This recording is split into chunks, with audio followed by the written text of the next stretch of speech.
ऐसे गलियों में लाके दिल तोरा।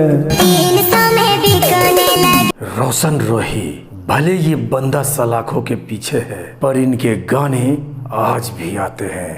शायद बंदे को पता था कि अंदर जाना तो तय है, शायद इसीलिए कुछ महीनों का कोटा ये पहले ही पूरा कर लिया था। शाबाश बेटा।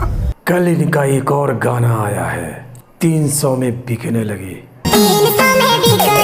गाना जबरदस्त तरीके से वायरल हो रहा है।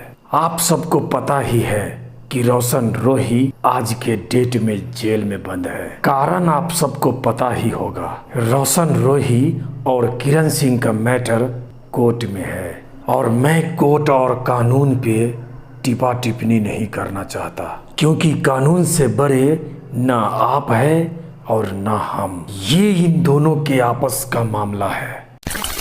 अब आते हैं इनके गाने पे, जरा इस गाने को सुनिए।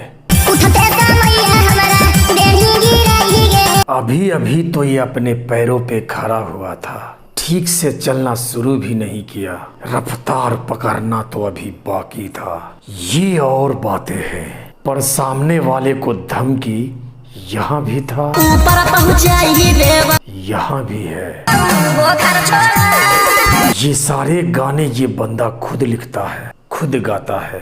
बंदे में दम है, खुद गाने को लिखकर खुद से गाना और खुद के दम पर इंडस्ट्री में नाम कमाना, ये कोई बच्चों का खेल नहीं। ये बड़ी अच्छी बात कही है। आज के लिए इतना ही, मिलते हैं नेक्स्ट वीडियो में। तब तक के लिए दीजिए इजाजत। धन्यवाद।